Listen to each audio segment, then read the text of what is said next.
दोस्तों नमस्कार, आपका मेरे YouTube चैनल फाइनल प्रेडिक्शन 007 में स्वागत है। दोस्तों हम दूसरा T20 मैच कवर करेंगे जो कि इंडिया और साउथ अफ्रीका के बीच 12 दिसंबर को शाम के 8:30 पर खेला जाएगा। बात करेंगे वेन्यू की, तो वेन्यू रहेगा सेंट जॉर्ज पार्क, क्वींसबेरा में ये मुकाबला खेला जाएगा। अब बात करेंगे हम पिच रिपोर्ट की। पिच रिपोर्ट की बात करें दोस्तों, तो जो यहाँ की विकेट है एक बैलेंसिंग विकेट है, यानी कि बल्लेबाज और गेंदबाज को पिच से समान मदद मिलती है, चाहे फर्स्ट इनिंग हो या सेकेंड इनिंग हो। यहाँ पर बॉलरों को फर्स्ट इनिंग और सेकेंड इनिंग दोनों इनिंग में बॉलर को मदद मिलती है। आप इस बात को ध्यान में रखिएगा। और बात करें एक टिप्स जो मैं आपको हमेशा देता हूं कि अगर आपको समय पर पिच रिपोर्ट नहीं मिल पाती है तो कप्तान टॉस जीतने के बाद क्या कर रहा है, पहले बैटिंग कर रहा है या बॉलिंग कर रहा है, आप उसके डिसीजन को अपना आधार बनाकर भी टीम में प्लेयर का सिलेक्शन कर सकते हैं। क्योंकि आपको कप्तान टॉस जीतने के बाद अगर बैटिंग कर रहा है तो आप उससे ये आइडिया लगा सकते हैं कि हाँ, इसका मतलब है बैटिंग के लिए जो है फर्स्ट इनिंग में बैटिंग करना थोड़ा सूटेबल है, ठीक है। और इसका मतलब ये हो जाता है कि सेकेंड इनिंग में बैटिंग करना उतना आसान नहीं है, तो सीधे बॉलिंग को फायदा रहेगा, ठीक है। तो एक मोटा मोटा आइडिया हो जाता है, ठीक है ना। तो ये छोटी छोटी बातें होती हैं जिससे आपको अंदाजा लगाना पड़ता है, ठीक। बात करें वेन्यू रिकॉर्ड की, तो वेन्यू रिकॉर्ड की बात करें, अब तक इस ग्राउंड पर टोटल 3 T20 मुकाबले खेले गए हैं, जहां बैटिंग फर्स्ट करने वाली टीम 2 बार और बैटिंग सेकंड करने वाली टीम 1 बार यहां अपना मुकाबला जीती है, ठीक है। और एवरेज स्कोर देखिए इस ग्राउंड का वो रहा है 145 रन, यानी कि कहीं ना कहीं बॉलिंग के लिए थोड़ा सा फ्रेंडली विकेट ये रही है, ठीक है। और देखिए यहाँ दोस्तों दो मैच बैटिंग फर्स्ट करने वाली टीम जीती है, तो इसका मतलब ये है कि जो टीम यहाँ बैटिंग फर्स्ट करेगी उसके जीतने के चांसेस थोड़ा सा हाई हो जाते हैं। लेकिन देखिए यहाँ एक बार बैटिंग सेकंड करने वाली टीम भी जीती है, तो आप इस बात को भूलिएगा मत, ठीक है। मतलब जो टीम बैटिंग फर्स्ट करेगी उसके जीतने के चांसेस हाई रहेंगे, लेकिन जीती जाएगी इसकी कोई गारंटी नहीं होती है, ठीक है। जो अन्य रिकॉर्ड की बात है जो मैं आपके लिए लेकर आता हूँ दोस्तों, क्या है कि यहाँ अभी काफ़ी लंबे समय के बाद मुकाबले खेल रहे हैं तो टीम है, तो उसके तो अभी उस रिकॉर्ड का यहाँ कोई मायने नहीं होता है, इसलिए मैंने आपके लिए आज वो रिकॉर्ड लेकर नहीं आया। दोस्तों अगर आपने मेरा चैनल सब्सक्राइब नहीं किया है तो सबसे पहले आप मेरे चैनल को सब्सक्राइब जरूर कर लीजिएगा, ठीक है। अब बात करेंगे हम वेन्यू मैचेस की। वेन्यू मैचेस में मैं एक एक चीज़ को आपको समझाऊंगा। आपको किन किन बातों पर ध्यान देना होगा कि यहाँ जो टीम फर्स्ट इनिंग में बल्लेबाजी कर रही है वो कितना स्कोर कर रही है और साथ में उसके विकेट कितने गिर रहे हैं, ठीक है, चाहे फर्स्ट इनिंग हो या सेकेंड इनिंग। और फर्स्ट इनिंग में जो टीम बल्लेबाजी कर रही है उसके स्कोर करने वाले बल्लेबाजों का नंबर क्या है, ठीक। और सेम यही चीज़ सेकेंड इनिंग में भी। और जो बॉलिंग सेक्शन में आप देखिएगा कि पेसर यहाँ कितने विकेट ले रहे हैं, स्पिनर कितने विकेट ले रहे हैं, ठीक। और वही सेम चीज़ सेकेंड इनिंग में। इससे आपको ये पता चलेगा कि भाई हमको टीम किस प्रकार की बनानी है, ठीक। और दूसरा आपको ये पता चलेगा कि हमको कैप्टनसी किसको देनी है, बल्लेबाज को देनी है, बॉलर को देनी है या किसी ऑलराउंडर को देनी है, तो वो चीज़ें आपकी क्लियर हो जाएंगी, ठीक है। दोस्तों अब मैं आपको थोड़ा डिटेल में समझाऊंगा, ठीक है। साउथ अफ्रीका ने फर्स्ट इनिंग में बल्लेबाजी करते हुए 158 रन तो बनाए हैं, लेकिन साथ में 4 विकेट भी उसके आउट हो गए थे, ठीक है। और फर्स्ट इनिंग में स्कोर करने वाले बल्लेबाज, नंबर 1 का बल्लेबाज क्वांटन डिकॉक 70, नंबर 4 के बल्लेबाज डसन ने 37 रन का स्कोर किया है। और फर्स्ट इनिंग बॉलिंग में देखिए आप, पेसर ने 3 विकेट तो स्पिनर को 1 विकेट मिला है। यानी कि अगर टोटल हम अगर इसको देखें तो जो टीम फर्स्ट इनिंग में क्या करेगी, बल्लेबाजी करेगी, तो उसके हम क्या कर सकते हैं, नंबर 1 ओपनर में से 1 या 2 नंबर का बल्लेबाज अगर उसकी फॉर्म अच्छी है तो 1 को पिक करके चल सकते हैं, ठीक है। अगर किसी टीम में क्या होता है कि अगर दोनों ओपनर बल्लेबाज की अच्छी फॉर्म है तो आप उन दोनों को भी पिक करके चल सकते हैं। जैसे मान लीजिए कि फर्स्ट इनिंग में अगर इंडिया बैटिंग करती है, शुभमन गिल और ऋतुराज गायकवाड़ यशस्वी जायसवाल में से एक क्या आएंगे, ओपनिंग करने आएंगे, तो आप क्या कर सकते हैं, ऋतुराज गायकवाड़ की फॉर्म अच्छी है, ठीक है, आप एक टीम ऐसी बनाएगा जिसमें ऋतुराज गायकवाड़ प्लस शुभमन गिल के साथ जा सकते हैं, ठीक है। उसका कारण भी बता दे रहा हूं, क्योंकि फर्स्ट इनिंग में बॉलिंग में देखिए आप पेसर महज 3 विकेट ले रहे हैं, ठीक है ना, तो पेस से उतना वो नहीं रहेगा और स्पिनर को 1 विकेट मिल रहा है, तो विकेट थोड़ा सा कम गिर रहे हैं, तो आप दोनों ओपनर के साथ भी जा सकते हैं। एक टीम में आप 1 को ड्रॉप करके चल सकते हैं, ठीक है। उसके बाद आप ईशान किशन के साथ जा सकते हैं और प्लस में आप क्या कर सकते हैं, सूर्य कुमार यादव के साथ अपनी टीम उनको जगह दे सकते हैं, ठीक है, अगर इंडिया फर्स्ट इनिंग में बैटिंग करेगी तब, ठीक है। तो इस कंडीशन में क्या होगा कि साउथ अफ्रीका बॉलिंग करेगी तो तब हम उनकी तरफ से बॉलिंग सेक्शन से एक बॉलर जैसे गेराल्ड कोएट्जे हैं, ठीक है, और प्लस मार्को जैनसन, आप उनको पिक करके चल सकते हैं। अगर स्पिनर लेना चाहेंगे तो आप ले भी सकते हैं और अगर नहीं लेना चाहेंगे तो कोई ज़रूरी बात नहीं है, ठीक है। बात करें सेकेंड इनिंग की, तो सेकेंड इनिंग में देखिए 1 नंबर और 3 नंबर का बल्लेबाज स्कोर कर रहा है, यानी कि ओपनर बल्लेबाज स्कोर कर रहे हैं, ठीक है। और बॉलिंग सेक्शन की बात करें तो पेसर 6 विकेट और स्पिनर को 0 विकेट मिल रहा है, ठीक। तो हम क्या कर सकते हैं, मैंने अभी आपको बताया कि फर्स्ट इनिंग में इंडिया बैटिंग करेगी, तो उस कंडीशन में क्या होगा, साउथ अफ्रीका सेकेंड इनिंग में बल्लेबाजी करेगी। तो आप क्या कर सकते हैं, टॉप ऑर्डर के बल्लेबाज को पिक कर सकते हैं, जैसे रिचा हेंड्रिक्स हैं, ठीक है, वो अच्छे पिक हो सकते हैं। और दूसरे उनके मैकेजी, एक जो नए ओपनर बल्लेबाज है उनको आप पिक करके चल सकते हैं, ठीक है। और यहाँ नंबर 3 का बल्लेबाज स्कोर कर रहा है, अगर आप उसको ड्रॉप करेंगे तो नंबर 3 पर एडन मार्करम आएंगे। आप Reeza Hendricks plus Aiden Markram के साथ जा सकते हैं एक टीम में आप क्या कर सकते हैं कि उनके जो दूसरे ओपनर बल्लेबाज हैं उनको भी पिक करके चल सकते हैं। दोस्तों आज मेरा थोड़ा स्वास्थ्य खराब है, ठीक है, तो आप उनको पिक करके चल सकते हैं ठीक, तो ये चीज़ें रहती हैं, ठीक है ना। और सेकेंड इनिंग में देखिए आप बॉलिंग सेक्शन में पेसर 6 विकेट ले रहे हैं, स्पिनर 0 ले रहा है। तो इंडिया क्या करेगी, सेकेंड इनिंग में अगर बॉलिंग करेगी तो हम इंडिया के पेसर बॉलरों पर फोकस करेंगे, जैसे सिराज हैं, ठीक है, मुकेश कुमार हैं, ठीक, इन दोनों को पिक करके चल सकते हैं एक टीम में आप चाहे तो अर्शदीप सिंह और सिराज या मुकेश कुमार में से एक को पिक करके चल सकते हैं। और ऑलराउंडर सेक्शन में से हम रविंद्र जडेजा को लेकर चलेंगे, ठीक है। और बैटिंग सेक्शन में यहाँ अगर यहाँ विकेट गिर रहे हैं तो आप क्या कर सकते हैं दोस्तों, ओपनर में से एक को पिक कर लेना, उसके बाद नंबर 3 और नंबर 5 जैसे हेनरी क्लासन, एडन मार्करम के साथ भी आप जा सकते हैं, ठीक है, ठीक। तो इस तरीके का कॉम्बिनेशन बनाकर चल सकते हैं, ठीक हो गया। एक टीम में इस तरीके का बनाइएगा। एक टीम में आप क्या कर सकते हैं कि जैसे उनके एक ओपनर में से एक को पिक कर सकते हैं, उसके बाद नंबर 4 को पिक कर सकते हैं, ठीक है, और नंबर 5 या 6 में से एक को, जैसे डेविड मिलर को, क्योंकि टीम बनाते वक्त आप अलग अलग कॉम्बिनेशन के साथ बनाइएगा, ठीक है ना।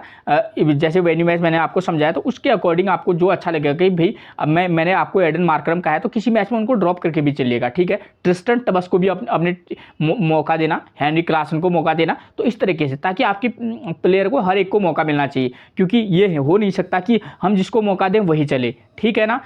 ये बहुत कम चांसेस, रेयर चांसेस होते हैं, ठीक है। इसलिए हर प्लेयर को सिलेक्टेड तरीके से आप अपनी टीम में जगह देंगे, ठीक है। अगर ये तो मैंने कंडीशन बता दी जब इंडिया फर्स्ट इनिंग में बैटिंग करेगी तब की। अगर मान लीजिए कि साउथ अफ्रीका फर्स्ट इनिंग में बल्लेबाजी करेगी, तब उस कंडीशन में क्या कर सकते हैं हम, यहाँ नंबर ओपनिंग में से एक को पिक कर सकते हैं, ठीक है, या दोनों ओपनर के साथ भी जा सकते हैं। एक टीम में ओपनर को पिक कीजिएगा, एक टीम में दोनों ओपनर को, एक टीम में सिर्फ सिंगल। उसके बाद आप नंबर 4 के प्लेयर को पिक कर सकते हैं और नंबर 5 के प्लेयर को भी पिक करके चल सकते हैं, ठीक है, साउथ अफ्रीका के तरफ से, ठीक है ना। ठीक, हेनरी क्लासन, ट्रिस्टन टबस या डेविड मिलर को पिक करके चल सकते हैं। हेनरी क्लासन इसलिए क्योंकि वो स्पिन को तो बेहतर खेलते हैं, साथ में पेस को भी अच्छा खेलते हैं, ठीक है। तो इसलिए Heinrich Klaasen, David Miller plus Aiden Markram के साथ भी आप जा सकते हैं, ठीक है ना। और फर्स्ट इनिंग बॉलिंग में तब उस कंडीशन में इंडिया बॉलिंग करेगी तो इंडिया की तरफ से आप या चाहे तो 2 पेसर के साथ जाएं, वरना एक पेसर प्लस एक रेगुलर स्पिनर और एक रविंद्र जडेजा के साथ भी आप जा सकते हैं, ठीक हो गया। और इस कंडीशन में इंडिया सेकेंड इनिंग में बल्लेबाजी करेगी तो अब आप क्या कर सकते हैं, ओपनर में से एक को पिक कर लीजिएगा, ठीक। उसके बाद नंबर 3 पर ईशान किशन मिलेंगे और श्रेयस अय्यर को भी पिक कर सकते हैं या सूर्य कुमार यादव को भी पिक करके चल सकते हैं, ठीक हो गया, ठीक। क्योंकि यहाँ 6 विकेट गिर रहे हैं तो आप चाहे तो इंडिया के टॉप ऑर्डर में से इन दोनों को एक टीम में एक को पिक करेंगे, वरना आप दोनों को ड्रॉप कर सकते हैं। अगर इंडिया सेकेंड इनिंग में क्या करेगी, बल्लेबाजी करेगी, तो उस कंडीशन में ईशान किशन, श्रेयस अय्यर या सूर्य कुमार यादव प्लस रिंकू सिंह के साथ भी आप जा सकते हैं, ठीक है। तो इस तरीके से आप कॉम्बिनेशन बनाकर चलिएगा, ठीक है। जब कॉम्बिनेशन बनाएंगे तो आपको पता होना चाहिए कि इस कंडीशन के आधार पर मैं ये टीम बना रहा हूँ, ठीक है। अगर वो चीज़ें आपकी ओके होगी तो आप ग्रैंडली जीत सकते हैं, ठीक है। और इस कंडीशन में क्या होगा, साउथ अफ्रीका सेकेंड इनिंग में बॉलिंग कराएगी तो हम उनके बॉलर जैसे विलियम लिजार्ड है, कोएडजे है और मार्को जैनसन है, इन तीनों के साथ जा सकते हैं। और स्पिनर को चाहे तो आप ड्रॉप करके भी चल सकते हैं, ठीक हो गया। अब बात आती है कप्तान और वाइस कप्तान की। तो हमारे लिए अच्छा विकल्प है। सबसे पहले हम बल्लेबाजी सेक्शन में देखें तो यहाँ नंबर 1 का बल्लेबाज 70 और यहाँ पर भी नंबर 1 का बल्लेबाज 70 के समथिंग 67 रन का स्कोर कर रहा है। तो हम चाहते हैं तो आप क्या कर सकते हैं, हमारे लिए अच्छी चॉइस रहेंगे जो टीम फर्स्ट इनिंग में बल्लेबाजी करे, क्योंकि वहाँ पर बॉलर थोड़ा विकेट कम गिरने के चांसेस रहे हैं, कम से कम इस रिकॉर्ड के बेस पर। तो हम जो टीम फर्स्ट इनिंग में बल्लेबाजी करेगी, कोई भी टीम, उसके प्लेयर को आप चाहे तो वाइस कैप्टनसी या कैप्टनसी दे सकते हैं। ठीक है, तो इसमें टॉप ऑर्डर में इंडिया की साइड से तो आपको मिलेंगे शुभमन गिल, ऋतुराज गायकवाड़ और ईशान किशन। ठीक है, तो आप इनमें से अगर चाहे ऋतुराज गायकवाड़ प्लस ईशान किशन, या आप चाहते तो थोड़ा सा पीछे आने के बाद सूर्य कुमार यादव आपको मिल सकते हैं, लेकिन ठीक है, ये हो गया। और साउथ अफ्रीका की तरफ से आपको मिल जाएंगे रिचा हेंड्रिक्स। ठीक है, टॉप ऑर्डर के बेस पर बता रहा हूँ मैं, कैप्टनसी वाइस कैप्टनसी, तो रिचा हेंड्रिक्स मिल जाएंगे, एडन मैकर मिल जाएंगे और हेनरी क्लासन मिल जाएंगे। ठीक है, हेनरी क्लासन थोड़ा पीछे से आते हैं खासतौर पर फर्स्ट इनिंग के में। ठीक है ना, और सेकेंड इनिंग में बॉलिंग में हमको दिख रहा है चांसेस है, तो हम क्या कर सकते हैं, जो टीम सेकेंड इनिंग में बॉलिंग कराए, अगर रिस्क लेना चाहेंगे तो आप वहां से उनको वाइस कैप्टनसी का रोल दे सकते हैं बॉलर को। ठीक है, इंडिया की साइड से आपको सिराज मिल सकते हैं, या मुकेश कुमार जो है एक रिस्की चॉइस रहेंगे। और लेकिन साउथ अफ्रीकन साइड से आपको विलियम लिजार्ड को आप मिस करके मत चलिएगा। ठीक है ना, विलियम लिजार्ड पर आप एक रिस्की पिक तो रहेंगे, लेकिन बॉलर अच्छे हैं। ठीक है, या मार्को जैनसन। ठीक है, तो इस तरीके से आप कॉम्बिनेशन बनाइएगा। ठीक है ना, तो ये चीज़ें आपकी कप्तान और वाइस कप्तान, इनमें से मतलब आप अलग अलग। ठीक, अगर आप चाहेंगे तो आप जो टीम सेकेंड इनिंग में बल्लेबाजी करेगी उसके एक प्लेयर को भी आप क्या कर सकते हैं, वाइस कैप्टनसी दे सकते हैं। ठीक है, तो ये चीज़ आपकी क्लियर होगी। ठीक, अब बात करें दूसरे वाले वेन्यू मैच की, तो दोस्तों ये मुकाबला है 2012 का मुकाबला। ठीक है, तो अब तो पिच लगभग पूरी चेंज होगी, तो लगभग नहीं पूरे चेंज होगी, 12 साल पुराना मैच है। ठीक है ना, तो देखिए यहाँ फर्स्ट इनिंग में साउथ अफ्रीका ने 179 रन का स्कोर किया और 6 विकेट गिरे हैं। ठीक है, फर्स्ट इनिंग में नंबर 1, नंबर 4 और नंबर 5 का बल्लेबाज स्कोर कर रहा है। जो टीम फर्स्ट इनिंग में बल्लेबाजी करेगी, मैं अकॉर्डिंग बता दूं आपको, ओपनर में से एक को पिक करके चल सकते हैं, उसके बाद 4 और 5 नंबर। ठीक है, आप इस तरीके का कॉम्बिनेशन भी बना सकते हैं। और जो टीम फर्स्ट इनिंग में बॉलिंग करेगी हम उसका पेसर और स्पिनर का कॉम्बिनेशन लेकर भी चल सकते हैं। ठीक है, चाहे साउथ अफ्रीका हो इंडिया। ठीक है, सेकेंड इनिंग बैटिंग में देखिए आप 2 और 3 नंबर का प्लेयर स्कोर कर रहा है, तो आप क्या करके चल सकते हैं, लेकिन स्कोर कितना कर रहा है, 24 रन और 25 रन। दोस्तों ठीक, आपको स्कोर पर भी ध्यान देना होगा कि भाई ये इतने स्कोर वाला प्लेयर हमारे ड्रीम 11 टीम में आ सकता है या नहीं। ठीक है, ठीक, तो आप क्या कर सकते हैं, 3 नंबर के प्लेयर को फोकस करके 3 नंबर, उसके बाद 5 नंबर। ठीक है, मैं आपको बता रहा हूँ, 3 नंबर 5 नंबर। ठीक है, और जो टीम सेकेंड इनिंग में बॉलिंग करेगी उसके स्पिन और पेस दोनों का कॉम्बिनेशन लेकर हम चलेंगे। ठीक है ना, तो आप इस बात को ध्यान में रखकर चलिएगा। ठीक है, और कैप्टनसी और वाइस कैप्टनसी में तो दोस्तों इस आधार पर टीम बनाना थोड़ा सा रिस्की रहेगा, लेकिन मैं फिर भी बता दूं, तो आप क्या कर सकते हैं, बॉलर सेक्शन में से आप वाइस कैप्टनसी दे सकते हैं। ठीक है, खासतौर पर सेकेंड इनिंग में बल्लेबाजी करना, दोनों मैचेस में आपने देखा होगा सेकेंड इनिंग में विकेट ज़्यादा गिर रहे हैं, तो जो टीम सेकेंड इनिंग में बॉलिंग कराएगी, चाहे साउथ अफ्रीका हो इंडिया हो, ठीक है, आप उसके बॉलर को वाइस कैप्टनसी दे सकते हैं। और कैप्टनसी के लिए आपको फर्स्ट इनिंग के बल्लेबाज को जो टॉप ऑर्डर के बल्लेबाज हो, यानी कि 1 नंबर 3 नंबर, ठीक है, अगर थोड़ा सा आपको लगेगा तो 4 नंबर पे भी जा सकते हैं, लेकिन इन प्लेयरों को क्या होता है कि नंबर 5 के नंबर के प्लेयर पर को कप्तानी देना थोड़ा रिस्की इसलिए हो जाता है T20 में कि थोड़ा सा क्या है, 10, 12, 15 ओवर के बाद वो कितना स्कोर कर पाएंगे ये थोड़ा सोचना पड़ता है। ठीक है, तो इसलिए 3 नंबर के प्लेयर को अगर अच्छी फॉर्म में आ तो उनको बेशक आप कैप्टनसी दे सकते हैं। ठीक हो गया। ठीक, अब बात करेंगे हम प्लेइंग 11 की। तो सबसे पहले नंबर इंडिया की तरफ से नंबर 1 पर मिलेंगे ऋतुराज गायकवाड़। प्रदर्शन देखिए 10, 32, 123 और 58, अच्छे प्रदर्शन कर रहे हैं। इंडिया फर्स्ट इनिंग में बल्लेबाजी करेगी तो आप पिक करके चलिएगा।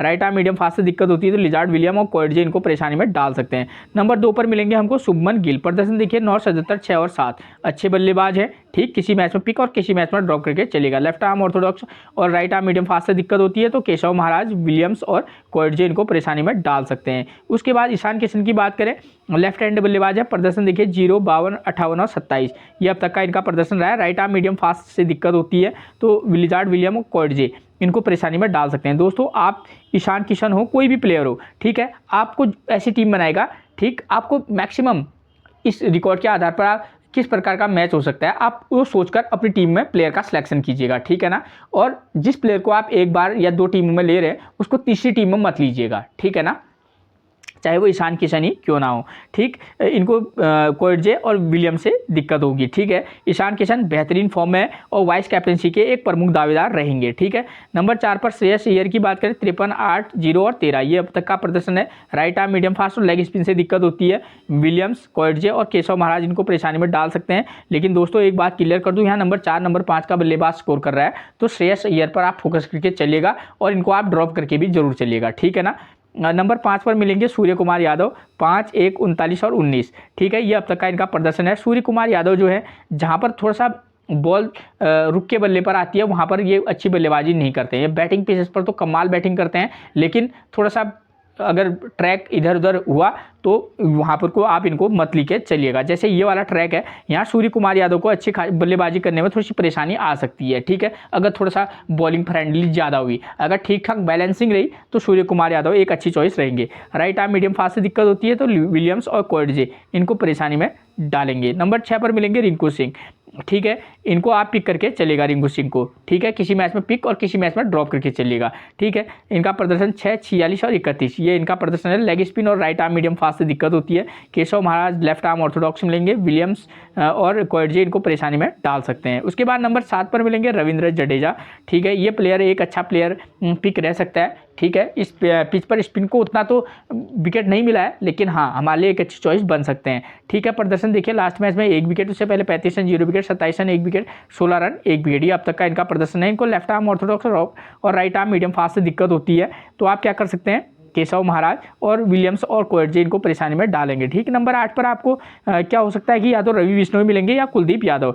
रवि बिश्नोई का फॉर्म जबरदस्त है, 2 विकेट, 1 विकेट, 2 विकेट और 3 विकेट। ठीक है ना, लेकिन पिच से स्पिन को मदद नहीं है, तो आप एक आध मैचेज में ही पिक करके चलेगा, एक मैचेज में। ठीक है, कुलदीप यादव की बात करें 0, 2, 3 और 1 ये अब तक का इनका प्रदर्शन है। ठीक है ना, आप सिचुएशन के अकॉर्डिंग इनको पिक और ड्रॉप कीजिएगा। रवि इन दोनों में से जो भी खेलेगा, और दोनों बेहतरीन फॉर्म में है। ठीक है ना। नंबर 9 पर मिलेंगे हमको मोहम्मद सिराज। प्रदर्शन देखिए 4 विकेट, 2 विकेट, 0 विकेट, 1 विकेट। ठीक है, T20 में अच्छी गेंदबाजी कराते हैं। साउथ अफ्रीकन पिचेस पर थोड़ा सा बॉलिंग फ्रेंडली भी रहती है थोड़ी बहुत, तो वहाँ पर मोहम्मद सिराज काफ़ी घातक साबित होंगे। ठीक है ना, मैंने आपको बताया कि यहाँ बॉलर को मदद है, तो वाइस कैप्टनसी अगर देना चाहेंगे, ठीक है, वेन्यू मैसेज के आधार पर, तो आप इनको किस कंडीशन में इनको वाइस कैप्टनसी देनी है वो आपको समझ आ जाएगा। नंबर 10 पर मिलेंगे मुकेश कुमार। प्रदर्शन 3 विकेट, 0 विकेट, 1 विकेट और 0 विकेट ये इनका प्रदर्शन है। किसी मैच में पिक और किसी मैच में ड्रॉप करके चलिएगा। नंबर 11 पर मिलेंगे अर्शदीप सिंह। प्रदर्शन देखिए 2 विकेट, 1 विकेट, 1 विकेट और 0 विकेट। ठीक है दोस्तों, इनको भी आप पिक और ड्रॉप, सब बॉलों को पिक और ड्रॉप करके चलिएगा। ठीक है ना। अन्य जैसे जायसवाल का प्रदर्शन देखिएगा आप यहाँ 21 रन, 37 रन, 6 रन और 53 रन। दोस्तों अगर खेलेंगे तो एक अच्छी चॉइस रहेंगे, और हर मैच में मौका मत दीजिएगा। ठीक है ना, अलग अलग टीम बनाइएगा अलग अलग हिसाब से। ठीक है ना। साउथ अफ्रीका की बात करें, नंबर 1 पर रिचा हेंड्रिक्स मिलेंगे। 42, 3, 56 और 83 बेहतरीन प्लेयर हैं। ठीक है, कैप्टनसी की प्रमुख दावेदारी रहेगी इनकी अगर ये फर्स्ट इनिंग में बल्लेबाजी करेंगे तो। ठीक है, आप फर्स्ट इनिंग में बल्लेबाजी करें तो रिचा हेंड्रिक्स को आप कैप्टनसी दे सकते हैं। ठीक है ना, अगर बल्लेबाज ज़बरदस्त हैं, बैड लकी होगा अगर ये जल्दी आउट होंगे, वरना ये आपको बेहतरीन कैप्टनसी साबित हो सकते हैं। ठीक है ना। लेग स्पिन और राइट आर्म मीडियम फास्ट से दिक्कत होती है, तो लेफ्ट आर्म ऑर्थोडॉक्स मिलेंगे डे की तरफ से रविंद्र जडेजा, और लेफ्ट आर्म चाइनामैन मिलेंगे कुलदीप यादव। हमारा मतलब राइट आर्म मीडियम फास्ट मिलेंगे सिराज और मुकेश कुमार। नंबर 2 पर मिलेंगे आपको मैथ्यू ब्रिड्ज के, राइट हैंड बल्लेबाज हैं। एक मैच में 5 रन का स्कोर किया है। राइट आर्म मीडियम फास्ट से दिक्कत होती है, सिराज और मुकेश कुमार इनको परेशानी में डाल सकते हैं। ठीक है, इस प्लेयर पर किसी का फोकस नहीं होगा, प्लेयर अच्छे हैं। ठीक है, मैसेज में आप इनको ड्रॉप करके भी चलिएगा, लेकिन हाँ हो सके तो एक आध मैसेज में आप इनको पिक करके चल सकते हैं। नंबर 3 पर एडन मार्करम की बात करें, राइट हैंड बल्लेबाज, साथ में ऑफ स्पिन गेंदबाजी भी कराते हैं कभी कभी, आजकल काफ़ी कम गेंदबाजी कराते हैं एडन मार्करम। प्रदर्शन 41, 49, 7 और 35। ठीक है, ज़बरदस्त पिक रहेंगे। ठीक है, राइट आर्म मीडियम फास्ट गेंदबाज से दिक्कत होती है, सिराज और मुकेश कुमार इनको परेशानी में डालेंगे। दोस्तों पिक और ड्रॉप दोनों चीज़ें कीजिएगा। ठीक है ना। नंबर 4 पर आपको मिलेंगे हेनरी क्लासन। प्रदर्शन देखिए 6, 16, 1 और 21 ये इनका प्रदर्शन है, हालिया फॉर्म है। ठीक है, राइट आर्म मीडियम फास्ट से दिक्कत होती है, मुकेश कुमार और सिराज इनको परेशानी में डाल सकते हैं। लेकिन यहाँ नंबर 5 और नंबर 6 का बल्लेबाज भी स्कोर अच्छा कर रहा है, तो आप हेनरी क्लासन को थोड़ा सा मौका देके देखिएगा। ठीक है, नंबर 5 पर मिलेंगे डेविड मिलर। 11, 10, 48 और 17 ये इनका प्रदर्शन है। राइट आर्म मीडियम फास्ट से दिक्कत होती है, सिराज और मुकेश कुमार इनको परेशानी में डाल सकते हैं, और डेविड मिलर को भी आप किसी किसी मैच में पिक करके जरूर चलिएगा। नंबर 6 पर मिलेंगे आपको ट्रिस्टन टबस, हो सकता है ऊपर भी मिल सकते हैं, ठीक है, अकॉर्डिंग टू सिचुएशन, ठीक है। प्रदर्शन 25, 27, 0, 18 ये अब तक का इनका प्रदर्शन है। राइट आर्म मीडियम फास्ट से दिक्कत होती है, सिराज और मुकेश कुमार इनको परेशानी में डाल सकते हैं, ठीक है। सेकंड इनिंग में बल्लेबाजी करना थोड़ा टफ है, हो सकता है कि अगर साउथ अफ्रीका सेकंड इनिंग में बल्लेबाजी करे तो आप ट्रिस्टन टबस को तब मौका देकर देख सकते हैं। नंबर 7 पर आपको मिलेंगे मार्को जैनसन, प्रदर्शन देखिए 20 run 1 wicket, 3 wicket, 12 run 1 wicket, ठीक है, एक बेहतरीन चॉइस रहेंगे, ठीक है। और अगर कंडीशन के आधार पर आप किसी मैच में इनको वाइस कैप्टनसी भी दे सकते हैं, ठीक है। लेग स्पिन और राइट आर्म मीडियम फास्ट से दिक्कत होती है, जडेजा, कुलदीप यादव, सिराज और मुकेश कुमार इनको परेशानी में डालेंगे, ठीक हो गया। नंबर 8 पर मिलेंगे आपको कोएटजे, दोस्तों ज़बरदस्त गेंदबाज हैं। लास्ट मैच में देखिए 13 run 2 wicket, 11 run 0 wicket, 1 run 1 wicket अब तक का प्रदर्शन है। राइट आर्म मीडियम फास्ट, बल्लेबाजी भी अच्छी खासी हिटिंग कर लेते हैं, ठीक है ना। लेकिन नंबर 7, 8 पर ही आपको मिलेंगे, 8 नंबर पर सिराज और मुकेश कुमार इनको परेशानी में डाल सकते हैं। और कोएटजे का जो काम है मूल रूप से वो बॉलिंग कराना है, ठीक है, एक बेहतरीन बॉलर हैं, ठीक है कोएटजे, ठीक। आप इनको पिक और ड्रॉप दोनों कंडीशन में सिचुएशन के आधार पर, ठीक है। नंबर 9 पर केशव महाराज का प्रदर्शन देखिए 0 विकेट, 2 विकेट, 0 विकेट और 1 विकेट, ठीक है। उसके बाद नंबर 10 पर मिलेंगे लिजार्ड विलियम्स, प्रदर्शन देखिए 0 विकेट, 1 विकेट, 3 विकेट और 2 विकेट, ठीक है। लिजार्ड विलियम्स T20 के एक अच्छे बॉलर हैं, ठीक है, तो आप इस प्लेयर पर फोकस भी कीजिएगा और वाइस कैप्टनसी भी आप चाहे तो दे सकते हैं। नंबर 11 पर मिलेंगे Beuran Hendricks, left arm medium fast हैं, 0 विकेट, 2 विकेट, 0 विकेट और 0 विकेट, दोस्तों, ठीक। लेफ्ट आर्म मीडियम फास्ट से इंडियन प्लेयर्स को थोड़ा दिक्कत होती है, तो आप किसी मैच में हैंड्रिक्स को पिक भी कीजिएगा और ड्रॉप भी कीजिएगा, ठीक है। और जो अन्य प्लेयरों की बात करूं तो अन्य प्लेयर ये हैं, ठीक है, जहां तबरेज शमशी का प्रदर्शन देखिए 1 विकेट, 1 विकेट, 0 विकेट और 1 विकेट, ठीक है। और फेरियो का एक मैच में 48, तो ये इनका प्रदर्शन है। एंडी फ्लेक्वायो का ये भी एक अच्छी पिक बनेंगे अगर खेलेंगे तो। मैंने आपको लगभग सारी चीज़ें क्लियर करा दी हैं, थोड़ा स्वास्थ्य भी मेरा डाउन है आज, ठीक है। फिर मिलेंगे आपसे एक और प्रेडिक्शन के साथ, तब तक के लिए आप सभी को मेरा प्रणाम।